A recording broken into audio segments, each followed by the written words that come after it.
Here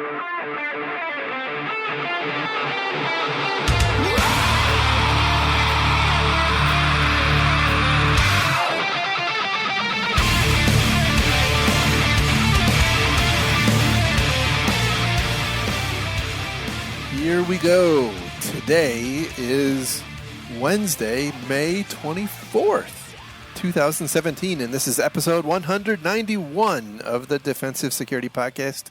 My name is Jerry Bell, and joining me tonight, as always, is Mr. Andrew Kellett. Hello, Jerry. It's good to see you. I was worried about you, man. Well, you know, Mickey Mouse, kind of... You're deep in the mouse wars. But you made it back. Their security is much different than I remember it, but yes. As your tweeting was indicating, are they? Yeah, they have metal detectors now. In my wallet set off the metal detector, and Mickey Mouse had to come over and frisk me. It was crazy. What'd you tell him? It's because you're carrying Bitcoin around? We know you've got the Bitcoin. Well, you never know when It's a Wonderful Life will get ransomware, and you gotta pay to keep it going. That's true. They should have Bitcoin ATMs around the park, but they don't yet. So anyway, just a reminder that the thoughts and opinions we express on the show are ours and do not represent those of our employers, and probably for good reason. So getting into some stories. And by the way, I do want to apologize for the hiatus. You know, I occasionally need to take a vacation. So yeah. But we're back. So not a whole lot happened since we talked last. There were very quiet. Yeah, I mean there was the whole little WannaCry thing happened. I guess there was that. So speaking of that, we have a story from Ars Technica, and the title is Windows 7, not XP, was the reason last week's WCry worm spread so widely. And for the record, there's about 38,000 different stories we could tell about this particular thing. One of the best tweets I saw about this was announcing that there were more news articles about WannaCry than there were infections. Reasonable. And the best part is, basically the guy who discovered this wasn't even doing the typical bad marketing behavior that companies do when they find something and make a logo and a theme song and a mascot, put out press releases. The guy was just trying to help. And then, the entire British tabloid industry doxed his life. Yeah. Insanity. Anyway, that's not the point of this story, but I feel bad for the poor guy. Absolutely. So shouldn't have been that way. So anyhow, I assume everybody on Earth knows about WannaCry, but this was a worm, which, by the way, someone on Twitter pointed out that apparently we predicted this on episode 188. I think technically you did. Well, anyway, so this used the Eternal Blue NSA exploit that was released by Shadow Brokers. Which was alleged to be an NSA exploit until one of our stories later confirmed it. Correct. That's right. In fact, that little tease for that story coming up confirmed so many things that we had suspected but didn't know for sure that it's chock full of just juicy details. It's a good story. Yeah. So in the ensuing hours after the first infections were happening on, I guess it was a week ago Friday. There's a lot of discussion about how this was an XP based attack, and in fact there were a lot of stories written about the National Health Service and how horrible it was that they continued to use Windows XP. And that was why they had shuttered their operations in response to this attack, and blah blah blah. And as it turns out, in the actual analysis, Windows XP apparently can't actually get infected for the most part because it crashes instead of getting infected. And Windows 7 accounts for 97% of infections, and most of the rest are Windows 2008 server. Well, what this tells us, as is often the case, is be careful believing the first reports of a high visibility incident. Yeah. You never know. I mean, Yep. And speaking of first reports, the other major report was that it was spread via email. absolutely. I saw that repeatedly. In fact, a lot of the incident response that I was involved with in various organizations and such assumed that the initial propagation factor was email. So that was widespread and thought to be accurate. But it was a network-based worm that used the SMB vulnerability in Eternal Blue. And by the way, I kind of think, and I've had a lot of discussions, between now and then, that really make it clear to me there's an entire generation of people in IT and even security who really haven't lived through a worm. Yeah. Yeah, all of our risk analysis and accepted risk rarely accounted for a self-propagating worm like this these days. I can't tell you how many times I had people, and I've had discussions with people saying, well, the risk is relatively low because we don't access email on that system or what have you. And well, and that's interesting because there was a bunch of assumptions, false, bad assumptions that went into a lot of those initial risk assessments and initial triage and reactions. Yeah, and that's the concern that I wanted to raise, is, especially in these kinds of really significant. I mean, look, this could have been. I mean, it was bad, right? No doubting it was bad, but it could have been a whole lot worse. It's not hard to imagine that it could have been a lot worse. But what strikes me is, a lot of people were doing those risk assessments or the risk analysis, kind of ignorant about A, what it really was, and B, what it could have been. That's. And this makes me think of, if we get really reliant on threat intelligence or automated threat intelligence, what if you get a bad feed into one of your threat intel feeds and automate this sort of misinformation and bad response? Yeah, I mean, it could drive you to shut off your email, right? Yeah, this one's interesting because there's so much speculation flying around, and especially when everyday common press gets involved, it gets ugly. And even some of the sophisticated organizations out there that are trying to respond to this don't necessarily have good information. And the other thing I want to point out is that analysis of this and the kill switch domain discovery and propagation of all that all happen by private individuals. I'm not trying to dog on government or any of these ISACs or whatnot, but this stuff happens so rapidly. Now, again, this is the double-edged sword because sometimes it happens rapidly with bad information, but it happens so rapidly. A lot of these organizations that are trying to be the standard bearer of useful information are often so slow that private industry is far past them by the time they catch up and go through all of their bells and whistles and jump through all their hoops to publish whatever it is they want to publish. I mean, I don't mean to rip on U.S. CERT, but they published something, as an urgent alert that I saw 3 days ago. Yeah, absolutely. So it's an interesting challenge. I don't know the answer to it, but it's something I did want to point out. Yeah, definitely. So one thing you mentioned that we hadn't talked about was the kill switch. Yeah. So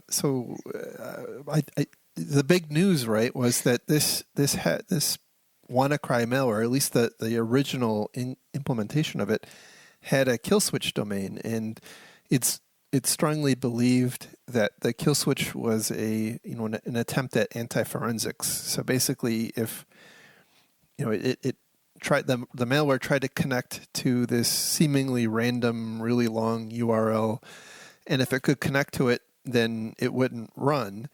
But if it couldn't connect to it, then it would run. Well, I think that the theory that the malware was operating under was, that domain doesn't currently exist. So if someone is running the malware in a sandbox, they're going to be proxying kind of all up on traffic, and accepting any kind of connections coming into it, and therefore, it would just not run. So that researcher that you were mentioning actually noticed that behavior, and I believe his what he was trying to do, because he saw that the malware was trying to reach out and connect to it. He was trying to set it up as kind of a counter, right, to figure out how many systems were being infected. Yeah, he was trying to like sinkhole the command and control, maybe. Yeah, but what ended up happening was, once he registered the domain, he quickly realized that the malware wasn't infecting anymore, or You're right. If it could connect to it, it wasn't executing anymore. So interesting. And then of course he registered the domain without the privacy flag on, and so that was how the media got in touch with him and took pictures of his house and on and on and on. Now he went from like 17,000 Twitter followers to like 100,000 overnight. So, are you jealous? Is that the problem? I'm a little jealous, yeah. But to be fair, this poor guy didn't want any of this, and correct, has been hounded, and really has had a really bad experience dealing with the media and these different organizations. He's in the UK, and anyway, it's a shame because he did good work and he doesn't deserve to be treated that way. Yep. So a couple of interesting things happened. After that Cinco, after that domain was registered, it stopped propagating. But shortly after, a new version of it came out. Somebody released a new version. Maybe the same person, maybe not. The theory is somebody just changed a couple of bytes in the executable and pushed it back out. But they changed to a different kill switch domain, and then a third version came out later, which apparently actually didn't work. That had that kill switch completely removed, but it was widely publicized as kill switch was removed, but it actually wasn't a viable piece of malware. And then the latest piece of news is that the kill switch domain that the original researcher registered has apparently been under constant bombardment by an offshoot of the Mirai botnet trying to take it down. So clearly this means North Korea did it. Well, that's obviously, I mean, who else? Right? So yeah, moving on to our next story. And for the record, by the way, there's 1,000 more things we could talk about with WannaCry. We're just kind of picking and choosing here, so we're not here for hours and hours and hours. But yeah, it's absolutely. So speaking of shutting off your email, the next story we have comes from publictechnology.net, and this was a really fascinating response to the WannaCry outbreak. So this is a county I think it's in the UK, called the Powys County Council. They shut off their email for a week. They ordered their emails. They call it their email supplier, but their hosting company to literally shut off their email for an entire week in response to this. And again, because they at the time thought it was being propagated by email. Allegedly, it's insinuated, but not really very clear. But apparently, this county was somehow infected. Right? We don't know how bad it was or whatever. But it's interesting that apparently they must have. I'm guessing the county has developed a response plan. I'm thinking like they probably have taken our advice, and thought through how they would respond to this. And because in the past, this sort of thing propagates over email. This was apparently their response. So interesting stuff. Going back to what we were talking about earlier, if you have bad info and you take the wrong preventative or wrong containment step, that's almost as bad. Yeah, it's interesting. And this one, I think, because also the news just ran with this. Yes. I think it freaked a lot of people out. Maybe rightly. I mean, you might be able to argue that because it got so much widespread coverage, and people knew to hopefully knew that there were patches that could solve this. And so, I'd be really curious to see, if Microsoft's patch servers had statistics of how much the MS-17 patch was grabbed in the 2 days around this event. Oh, I bet it would be interesting. I can imagine. But so I'm not. I don't bring this up to poke fun at them. I'm actually more fascinated that they apparently had a plan, even though the plan didn't necessarily meet the. Do we know it's a plan, or was it just a knee jerk? We don't know for sure, but we do know that these NHS trusts have just been bombarded with ransomware over the past couple of years. So it really wouldn't surprise me if it was a plan, but don't know for sure. Yeah, that's fair. So anyway, I think to me that kind of goes back to the underlying point that you should have a plan, right? I mean, and by the way, I think the plans that you should have are kind of like building blocks, right? So, and kind of escalating, and maybe starting off your email is appropriate under certain circumstances. So, yeah, maybe it is the right move. I mean, back in the day, 15 years ago, we used to see email worm propagations that were pretty insane. I mean, they were taking down whole mail systems. I love you. Remember that was a great one. So it's a bit of a shame that we've lost some of that prior art knowledge, though. Yeah, agreed. So moving on to our next story, which comes from the Washington Post, and the title is "NSA officials worried about the day its potent hacking tool would get loose. Then it did." But there's so much more in this story than that. Yes, there is. So, so this is a story about Eternal Blue, right? Which was the vulnerability and the exploit code that was disclosed by the shadow brokers. I don't think there's an official recognition by the NSA that this was their code. However, they interviewed or allegedly interviewed some current and former NSA employees who basically confirmed that this, in fact, was a wildly successful tool that they used. And in fact, they actually say that let's see, that one of the quotes was, "The intelligence gathered by this tool was unreal, and it was like fishing with dynamite." I thought that was just kind of fascinating. Have you ever been fishing with dynamite yourself? Only once. Yeah. Okay. Yeah. Once is enough. Mm-hmm. So first off, one of the first things that this confirms that we never knew for sure, this was NSA tools that Shadow Broker leaked. That we never knew for certain. Now we know. One of the many things suspected but never confirmed that is confirmed in this story. Yeah. Like there's some seriously juicy details in here.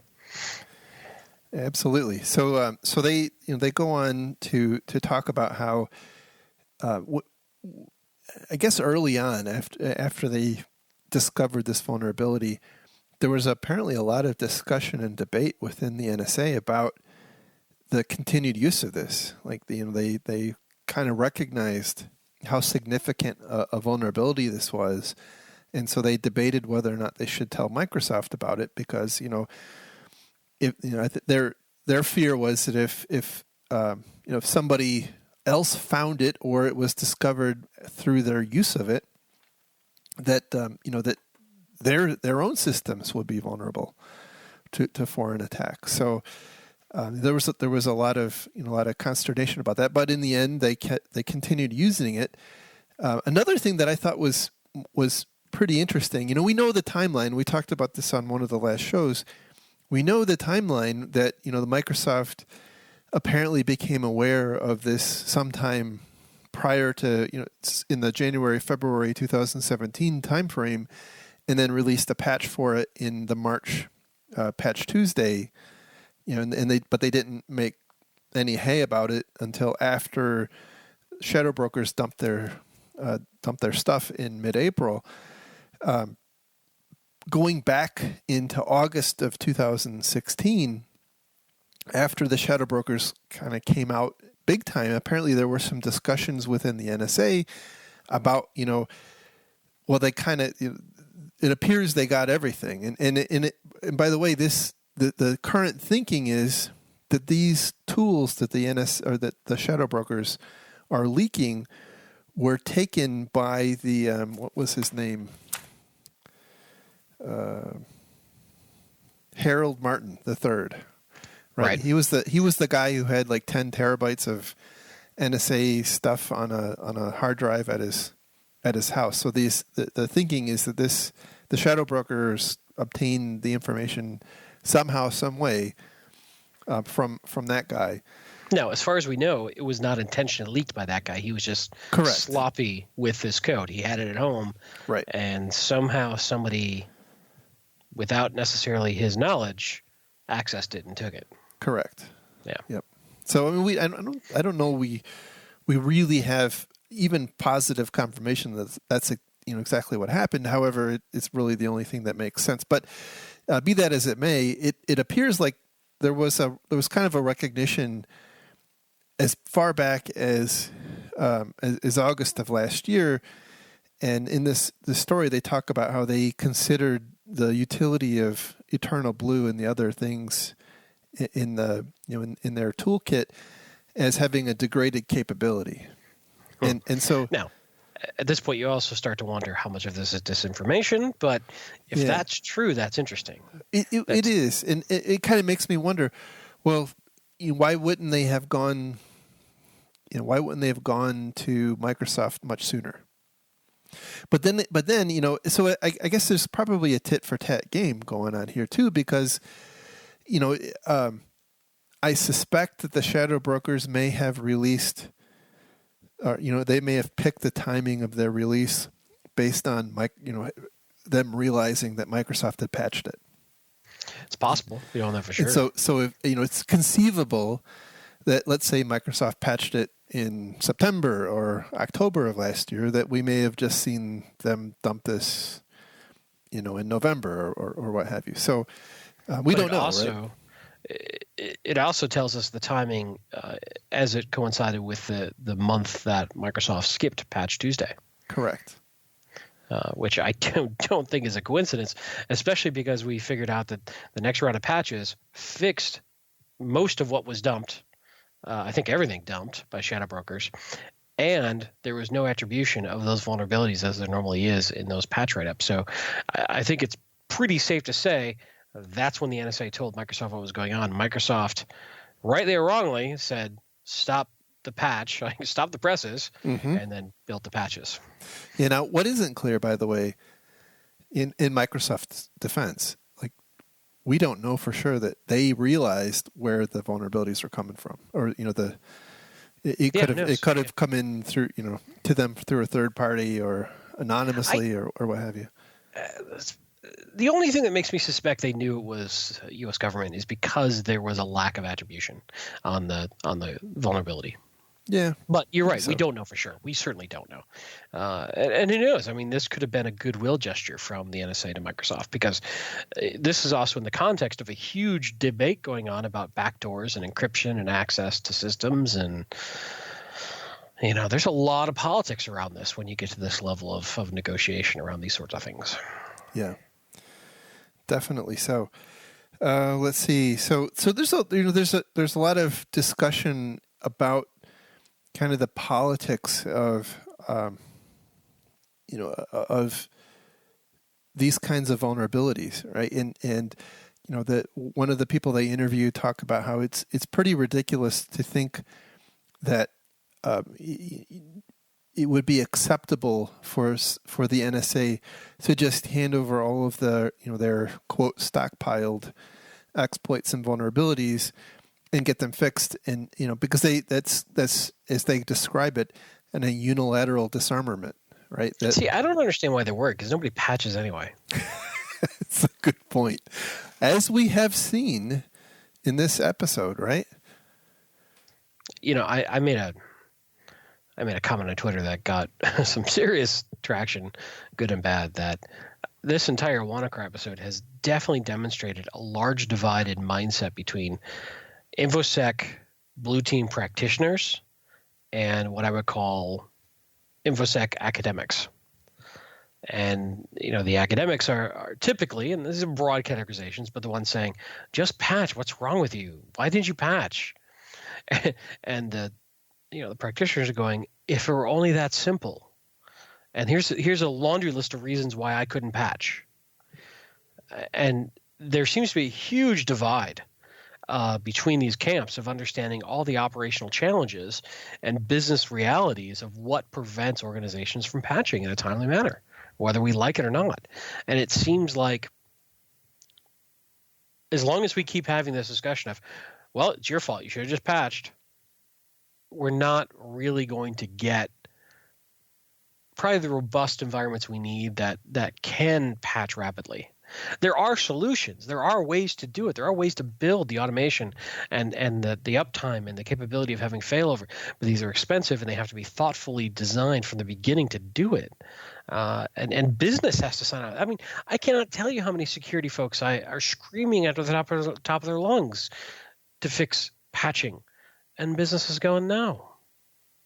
Yeah, but so, I wonder how much of that, though, going back to the discussion we had a little bit ago, is based off of an outmoded version or thinking about what the risk is, right? So, sure, so if worms are going to come back in vogue, right?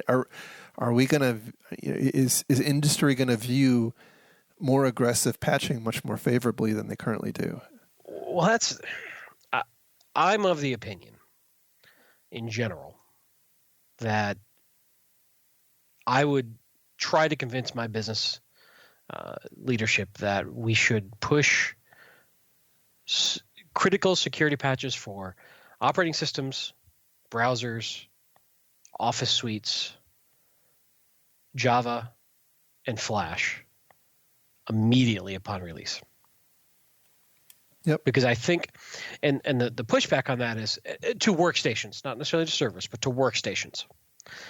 The typical pushback is, well, we want to give it 72 hours to bake in, to make sure that there wasn't a mistake in the patch that causes other issues. Then we want to deploy it to our test group for a week and make sure that's fine. I understand that. That is a prudent operational uptime approach. And those methodologies were built when the window between a patch being released and an exploit was months. Now we're seeing it potentially in hours. And those are the most often attacked areas, and those, I think, are the risk of a disruption is far less than the risk of not patching and getting hit, in my opinion. Mm-hmm. But that's a tough sell, which is why we see so many organizations that, or, maybe it's fine on the workstations, but tons of servers have a lot of trouble getting patched. Yeah. There's so many different reasons. So I do want to, I do want to go out in LAN-based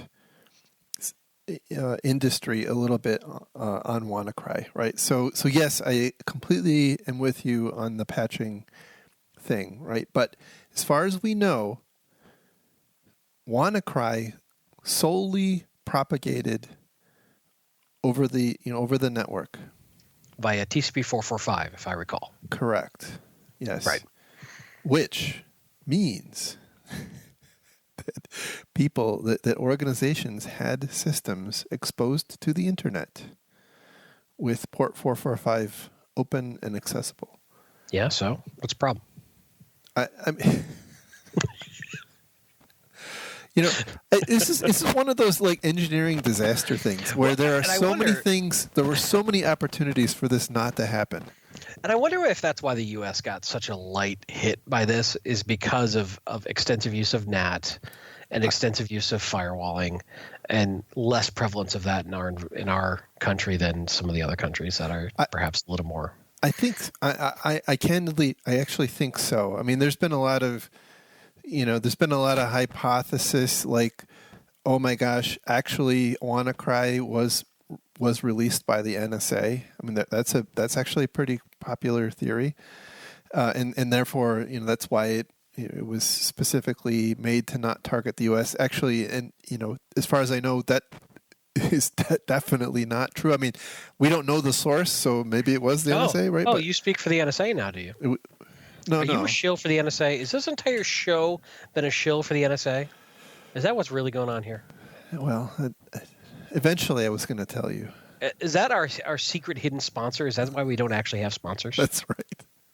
Wow. That's right. I'm on the take from Uncle Sam. Didn't cut me in. Jeez. So anyway, but I think in general there's a much bigger recognition that that's bad practice in U.S. companies than in other countries. And the other thing I think probably more important is, especially home ISPs in the U.S. don't allow port 445 inbound, right, or up on. I don't think so. So I think there were a confluence of fortunate factors in the U.S. that probably saved our bacon. But again, like disabling SMBV1, which has been the recommendation from Microsoft for a long, long time, that would have saved your bacon.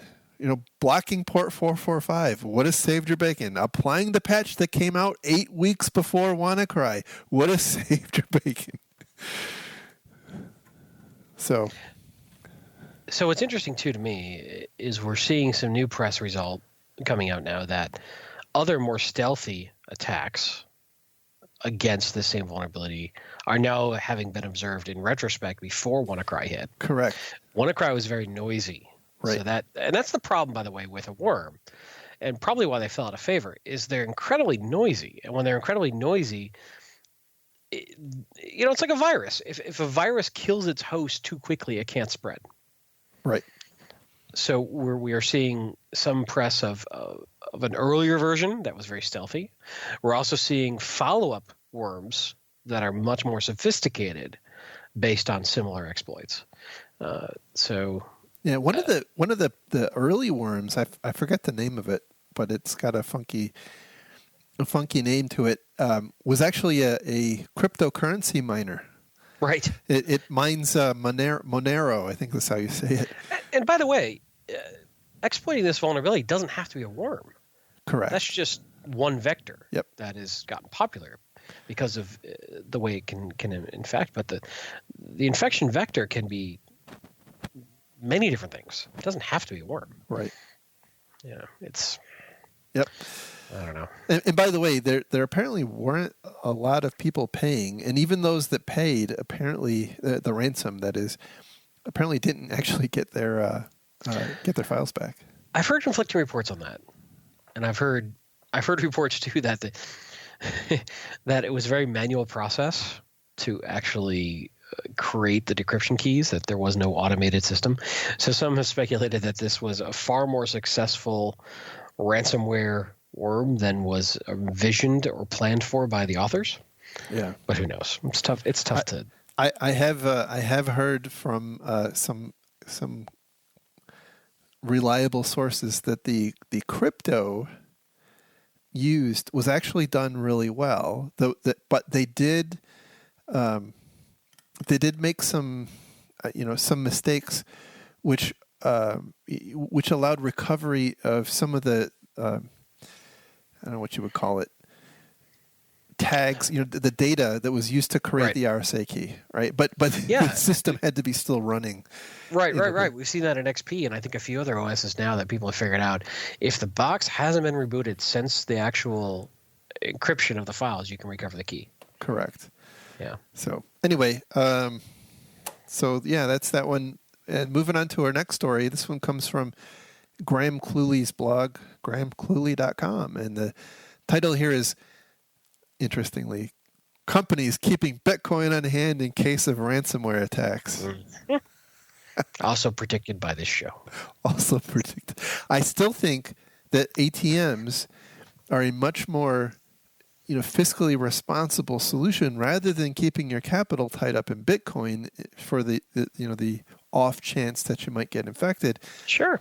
Because apparently 57%, according to a Citrix study in 2016, 57% of British companies that have between 500 and 1,000 employees keep a stockpile of Bitcoin on hand for the purposes of recovering ransomware files. Well, if they bought it, more than a couple of months ago, they've seen a hell of an appreciation on that investment. That's true. That's very true. That's very true. But maybe that's why we're seeing the appreciation. Everybody's buying it up. Classic bubble. It is definitely a classic bubble. But the author here goes on to point out that it's kind of sad, a sad state of affairs that they would invest in Bitcoin rather than just making sure their data's backed up. Maybe they're doing both. I don't know, man. They're planning. They're hoping for the best and planning for the worst. Is this defense in depth? This is what defense in depth is, isn't it? It's more like cynicism in depth. Okay. All right. And then on a happier note, our last... We have happy notes? Our last story. Yeah, you were at Disney. It's the happiest place on earth.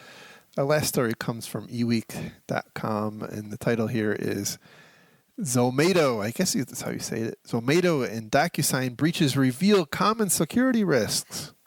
So, just like traditional garden variety breaches here that we can talk about now. So DocuSign, I don't know if this is a global company, but here in the U.S., it's a electronic signature company, right? So if you wanted to sign a rental agreement or some kind of a contractual document, DocuSign has a solution where you can do that electronic signature.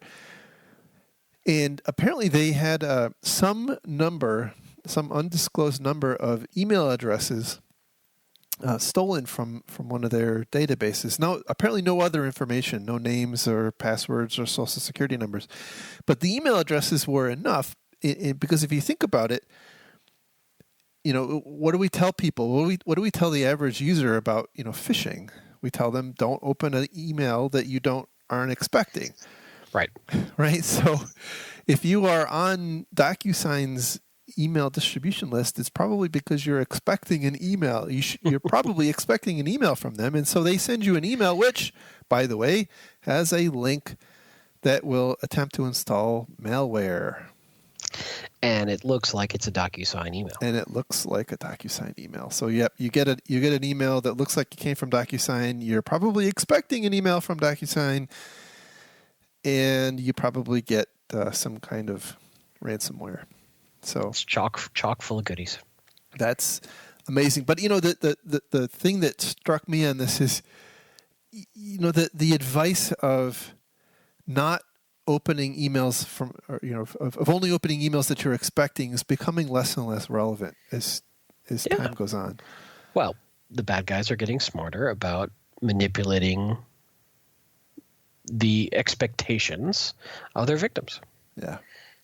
And this is why I go back to, sure, you can train and you can inform your users all day long, but the bad guys are going to keep finding ways to socially engineer our users to opening malicious emails. We have to wrap technical controls around that problem.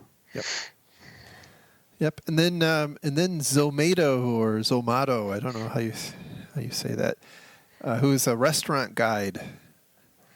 I guess it'd be like Yelp, I suppose. They were breached. I'm glad you did some good research before this show. You could have done a Google or two. Oh, whatever. You mean on the pronunciation? Whatever. Whatever. So they had 17 million user accounts stolen email addresses and hashed passwords with salt on top. What was really interesting about this story was apparently they were in touch with their attacker. And their attacker was apparently cooperative, so long as they agreed to start up a bug bounty on their website. So it's a retroactive bug bounty. Interesting. We used to see this a lot, where people would find vulnerabilities and call up companies and be like, I found this. You should pay me. That doesn't appear to be what's going on here.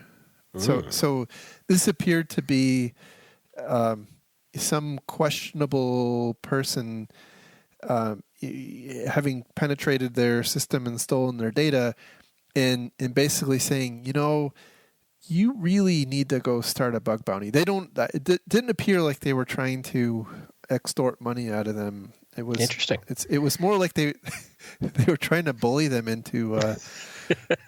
they were breach shaming them. Yes, exactly. Into a bug bounty. Exactly. So quick aside, NIST came out with recommendations to do away with regular password changes, and it's getting a lot of traction. And this is why I disagree with that guidance. Between phishing, password databases leaking, whatnot, the chances of your one unique password staying secret for any length of time, I think, is near zero. And so if we assume passwords are going to get leaked and people reuse passwords, we have to keep changing them, because we have to, at some point cap the time before that password becomes leaked. In other words, if I use this password a couple of different places and then I reuse it in my corporate environment, I don't have to change it out in the world, but then Zomato gets popped, and it's the same password I'm using out there that I'm using in my corporate environment. My corporate environment doesn't make me change my password. I've got a real problem at that point. Mm-hmm. And so if I look at the common behavior of common people, they're going to use the same password. If we don't force them to change it, they're going to use the same password everywhere, unless they've adopted using a password manager in general. So even when people come back and say, well, forcing people to change their password in the corporate environment leads to bad passwords because they just iterate, I'm like, that's okay. In my mind, that's actually okay, because at least it's different enough that they can't just do a one-shot replay and use it. Well, then people might write down their password. I'm like, that's okay too. My problem is not necessarily Bob in the next cubicle getting your password anymore. My problem is a guy in Russia getting 10,000 passwords. It is so interesting to me that we've come full circle now, where it's actually preferable for people to write down their password, and as long as it's secure and unique. By the way, and I get that there are very smart, reasonable people on the complete opposite side of this argument. I get that. But I'm struggling with this one, because that's the side of it I see. And I'm really struggling with people adopting this advice because of how often passwords are either getting leaked, stolen, or reused. Well, if I'm not mistaken, I haven't read the entire NIST document, but I think one of their updates, the other side of that guidance is a requirement for the passwords to be unique across sites. But I think the challenge is you have, in your scenario, right? You only control the thing you control. Right. You can't control, like, my employer can't control me using the same password on all those other on Gmail or Yahoo or wherever. They can't do it. I mean, you can say that that's the policy, but my employer doesn't have a reasonable way to enforce that, because they don't they can't see into Gmail or any of the 10 billion other places that I might drop my password. Right. So I think that's the which, by the way, I think kind of goes back to the point that NIST's guidance is really very specific to a certain set of systems. I mean, it's not intended to be like broad industry guidance, even though that's how it's used. Right. Exactly. That's what's happening. So I don't know. I know it's an aside, but Yeah. Well, I mean, back to multi-factor authentication. That's or the other thing that I'm becoming more warm to this solution, where multi-factor authentication just doesn't work for whatever reason. And that's generating a password for someone. I mean, because then you can, they could go in and use the password you generated for them on Gmail, right? But it's probably unlikely. Password managers, man, it's the only. Correct, but that forces, if you do that, by the way, it almost forces them to use a password manager. Yeah. So maybe, hopefully. Yeah, I mean, or they're going to write it on a Post-it note, which again is still better than having than using the same password on Yahoo. So anyway, that's all the stories we had for tonight. And we'll end on a password rant. Yay! Yeah. So we'll try to get back on schedule again. Sorry, but there it is. I'll be honest. The tough part about working in InfoSec and as a full-time job and doing this as a secondary thing is when the most interesting things seem to happen in InfoSec is when we're busiest. Yeah. When WannaCry hit, I entered the twilight zone for about 4 days, and I came out and I really didn't know which way was up or down. So yeah, this is. I mean, unless some rich person wants to just pay us, $250K a year just to do podcasting. I'm down there. I'm down with that. Yeah, that's right. Mm-hmm. Mm-hmm. Anyway, that's the show. Thank you very much for listening. We'll like I said, we'll try to get back on schedule. I think you're gone this weekend, so it'll maybe middle of next week or weekend. I'm hopping off to the islands. That should be fun. And just a shout out to our Patreon donors. Thank you very much. Yes. Always appreciate it. We both have DerbyCon tickets, so if you're going to be at DerbyCon, we will see you there. That's true. True story. Going to be great. And there's this little conference in New York. Oh, that's right. That's right. That we should be at. Yeah, that's right. The O'Reilly Security Conference. It's a Halloween weekend again. Yep. That should be great. Mm-hmm. Lots of fun. And just if you want to find links to the stores we talked about, you can go to our website at www.defensivesecurity.org. You can follow the show on Twitter at DefensiveSec. You can follow Mr. Kellett on Twitter at Lurg and me on Twitter at MaliciousLink. And with that, we'll talk again next time. Thanks. Have a great week, everybody. Thanks for listening. As always, bye-bye. Bye-bye.